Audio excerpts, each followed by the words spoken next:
So our next session will start shortly.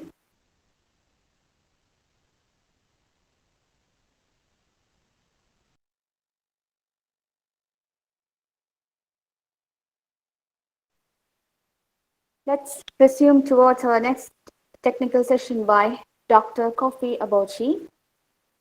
So Dr. Kofi Abouchi, he's from the University of Lom. Dr. teaches translation at the Advanced School of Biological and Food Processing Techniques, University of Lom. He has a doctoral degree in American literature from the University of Lom. Dr. Kofi is the country director of Information University and country coordinator for Global Education Network. So I consider it as a great honor to welcome you, sir. Yeah, thank you so much. Uh, Thank you, dear moderator, for giving me the floor.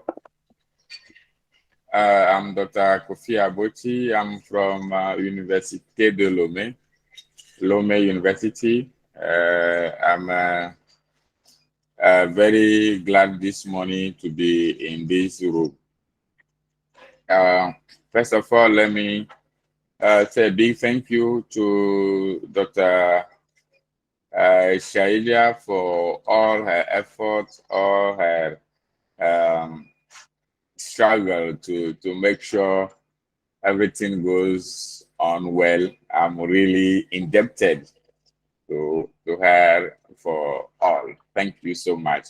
And I would like to say a big thank you to the administration of Comorian University and all the different actors who have been putting scholars together from all over the world and making it possible for us to really come together and share our views on very important issues, and especially today when we will be speaking on this issue that concerns all of us, which is water and its management. Water is its importance that is so great, so incredible. So thank you so much.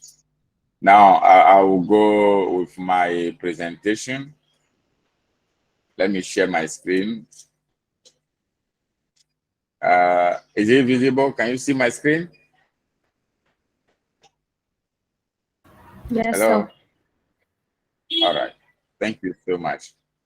So this morning I'm talking about water and contemporary issues in John Steinbeck's The Grapes of Wrath and East of Eden. John Steinbeck is a 20th century American writer. He wrote extensively on gender issues and social justice in general. So my abstract. John Steinbeck is widely known as a social novelist, a social justice fighter who devoted his pen to defending the rights of the underprivileged. In spite of his focus on humans, return to nature and expound regularly on its influence on humans' fate and life conditions.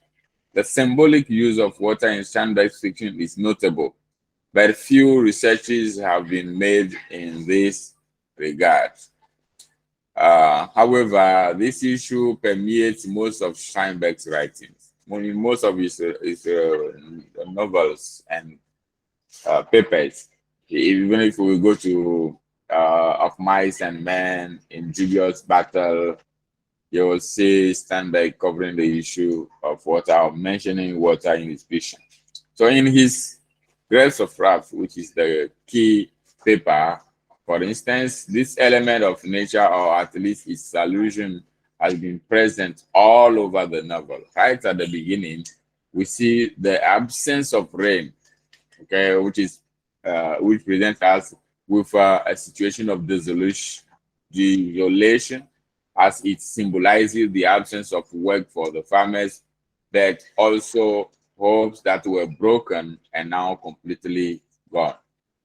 The drought was therefore a force of nature difficult for humans to cope with. In the ending of the novel, this element appears again not only as a destructive force, but also and especially as a key element, very critical for human survival on Earth.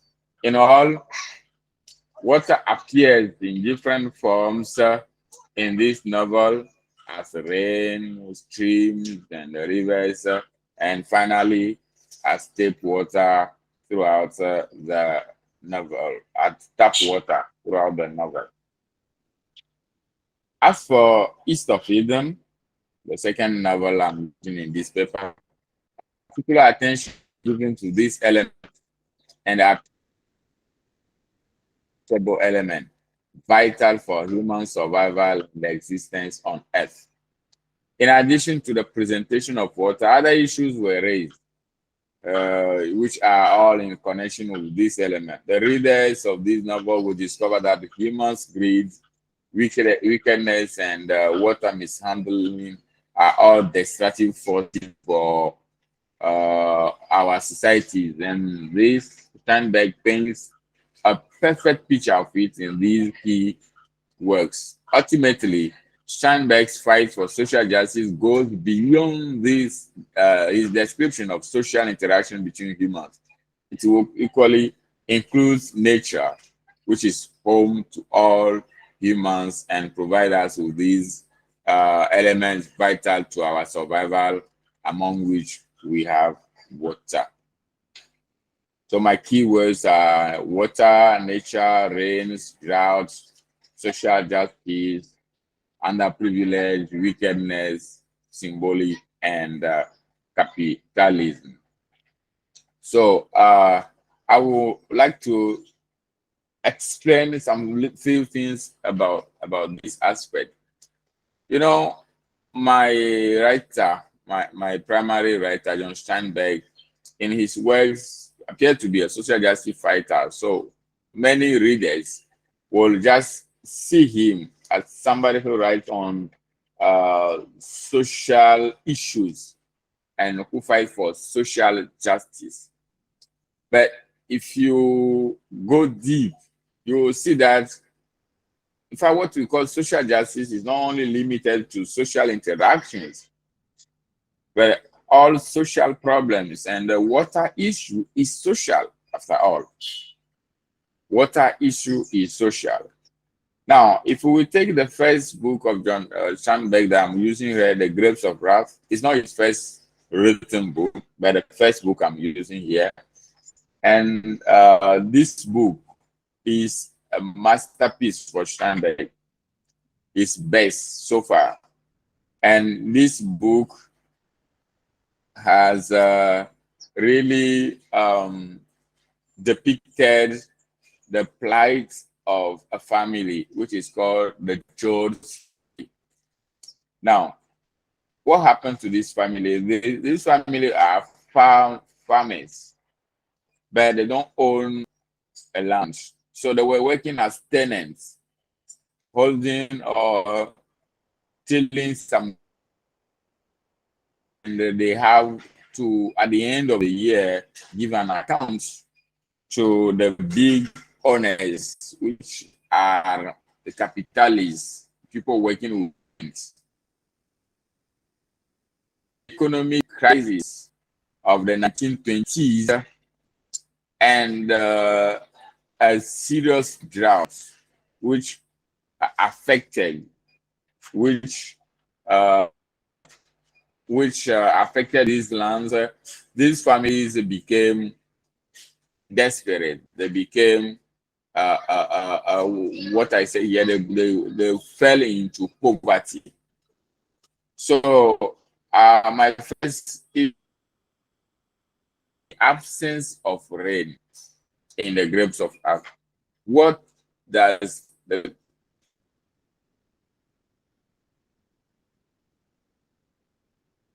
the absence of rain or absence of water book 3? I will also talk about despair. I'll talk about division, separation, and rejection. So water is a key element for all humans. Its absence can be fatal. Fatality, its absence can cause a lot of woes to humans and things that we won't be able to bear. So now let me take the issue of poverty. I will not spend much time on all of them, but I will take some of them and expand seriously on them. We take poverty. These families, they were rich, but we can't say they were poor.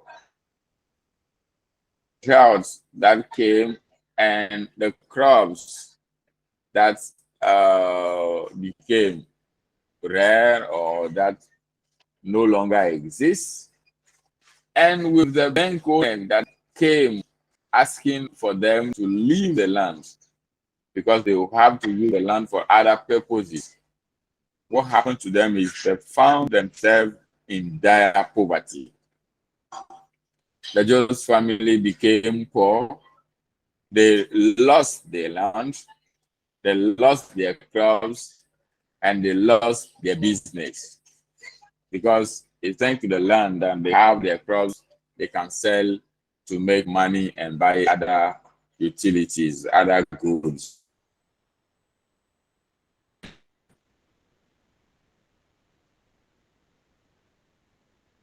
Next point in this novel is to show how the absence of rain can be very dramatic, can be very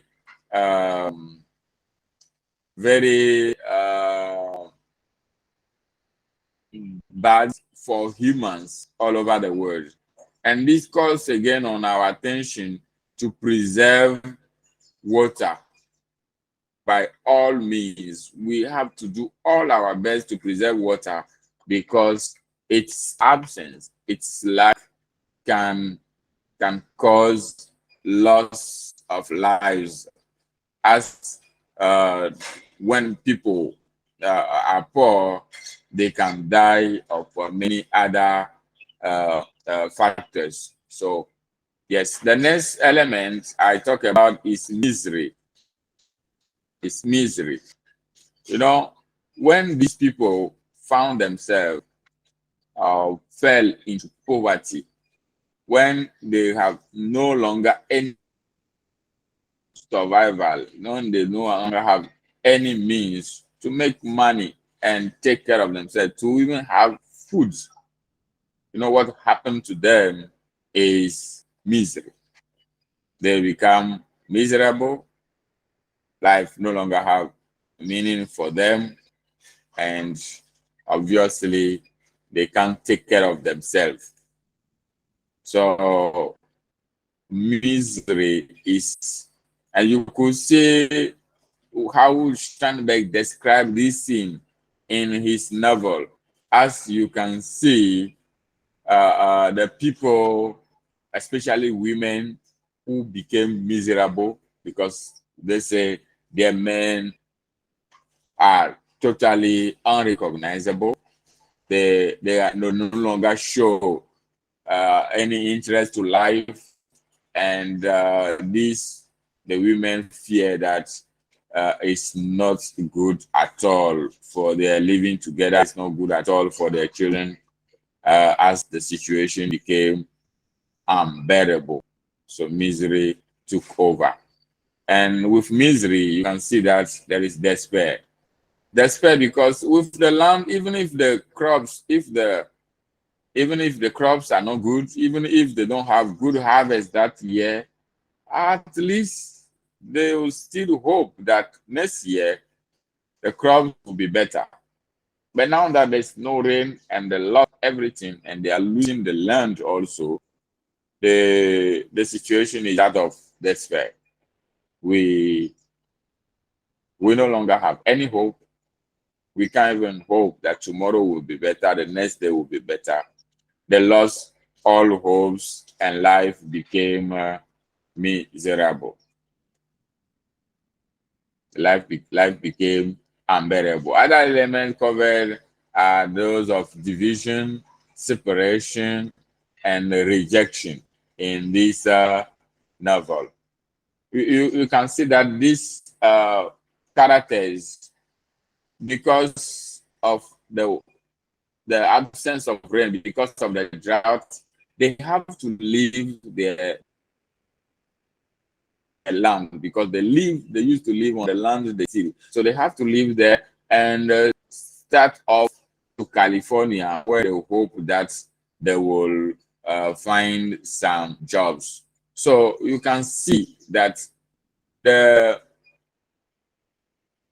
the loss of the land, the absence of rain, the loss of land, caused them to be separated. Some of them will have to leave the family. Hope in some places they're divided. They started fighting among themselves, and any place to live because of capitalists who were rejecting them, who were sending them away from the land. Now, the next issue to expand on is water as humans' means of survival. Water as humans' means of survival. Now that water is gone, now that there is a serious drought, what other thing that can happen with water? Schanberg shows in this book that water is very, very important for human survival. As the Joe travel on their way to California, you will see that many a time they have to make some stop, some time to fetch water to just refresh themselves. And while they arrive in California, you will see that Manchod was very concerned with finding good source of water for the family, especially water for them to take good bath, to take shower, because of the heat there, and they have to really live in a good ambience or good atmosphere. So water is a means of survival. And I would like to talk about water as a source of life. Water as a source of life. Yes, water is is known everywhere in the world. Water is a source of life. Water gives life. Without water, there's no life on earth. And you can see that many big cities in the world have been built by a riverside or next to some water.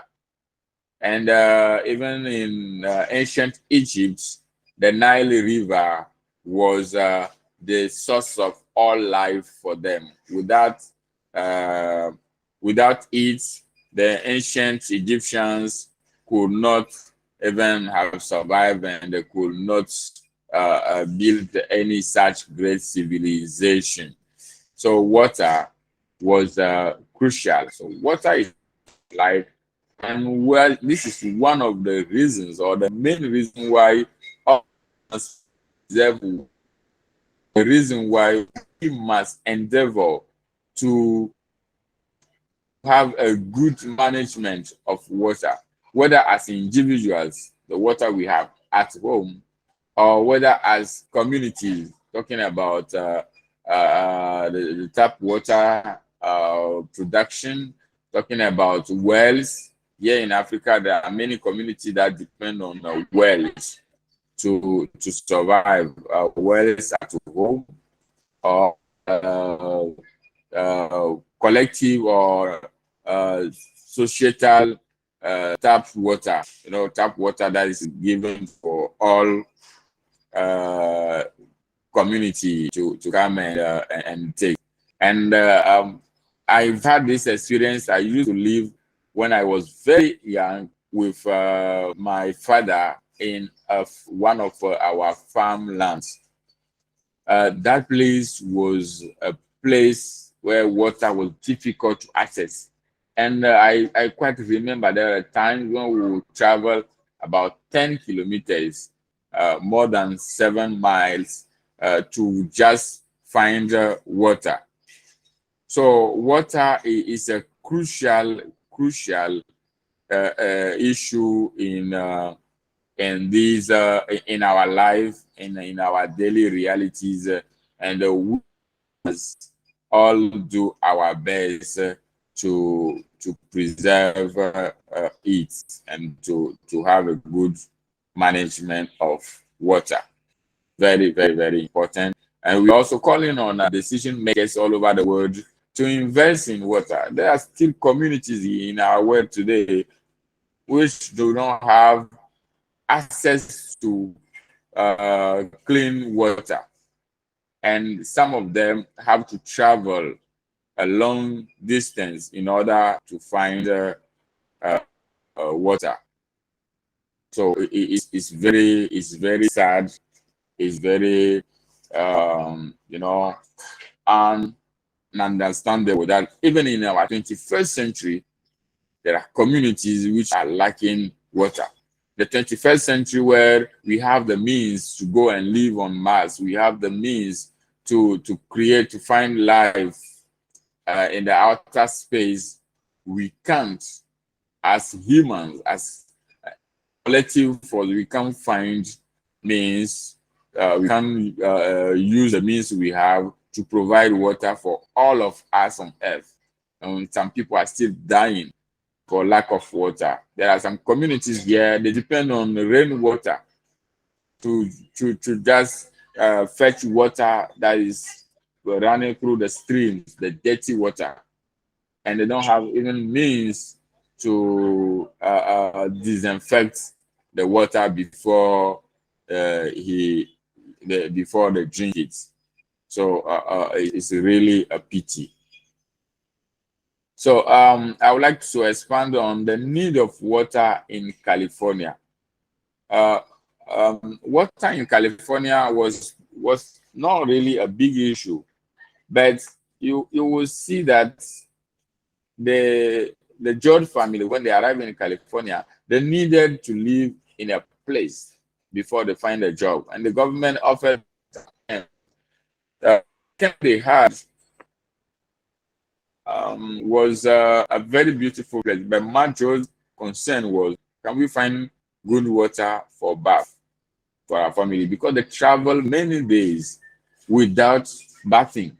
They travel along the road 66, and they couldn't stop to take bath, to take a shower. So when they arrived there, the main concern was to find good water. And when they did, the family was very happy. The family was very pleased to finally have a source of water for them.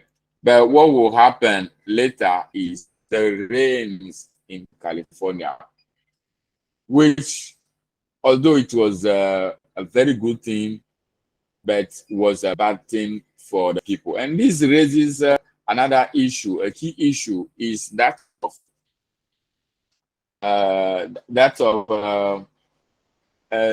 underdevelopment.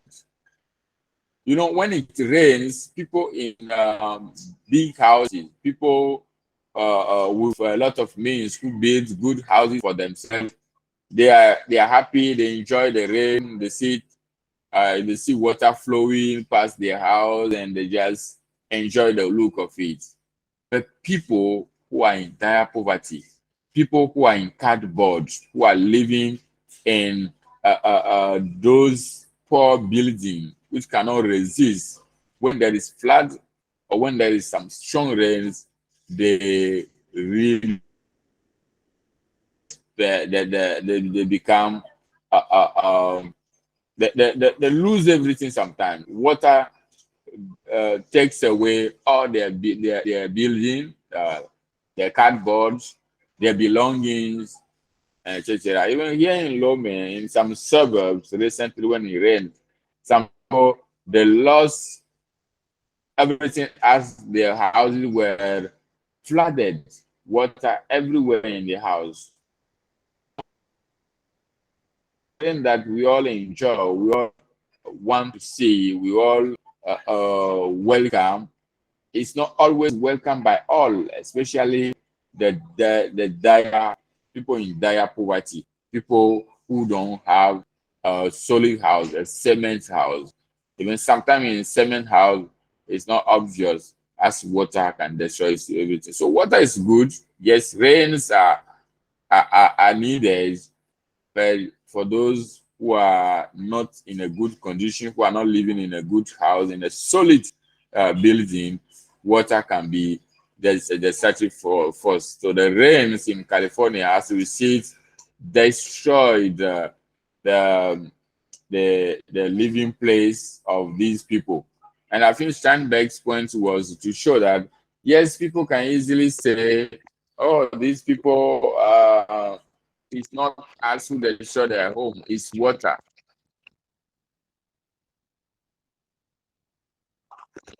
Humans could help these people to live in a better place because they were forced to leave the government camps because of the locals' jealousy, because they did not want to see them being taken care of.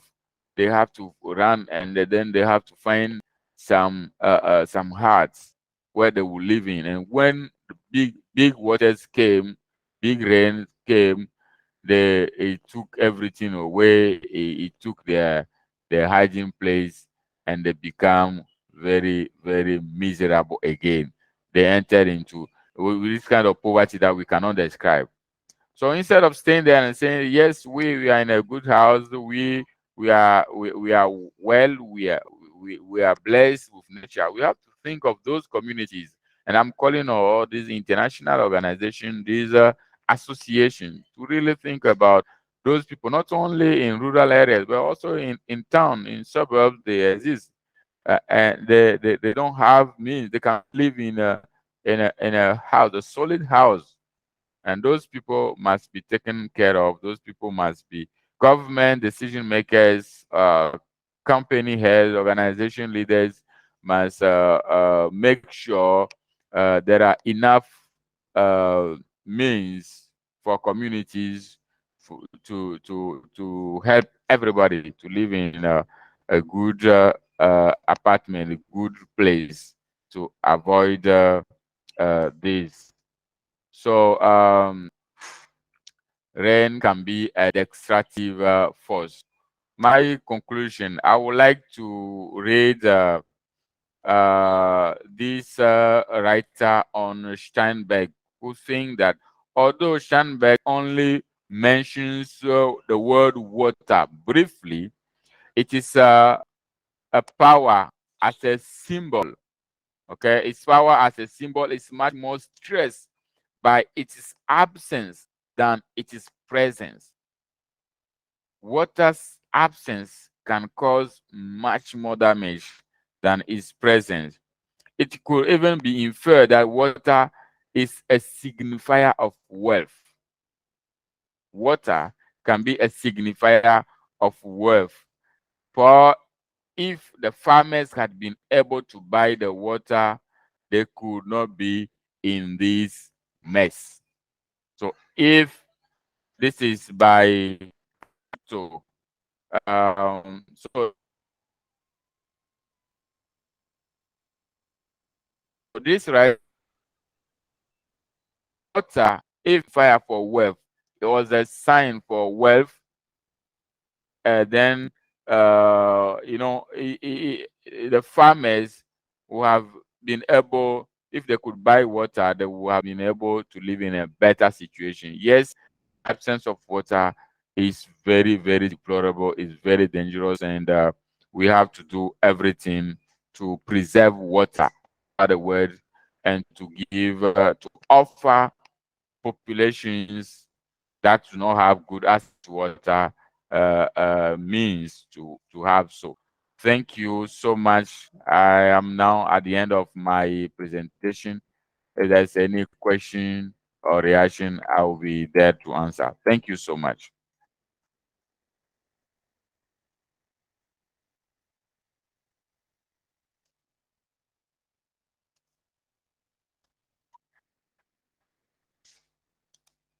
Hello?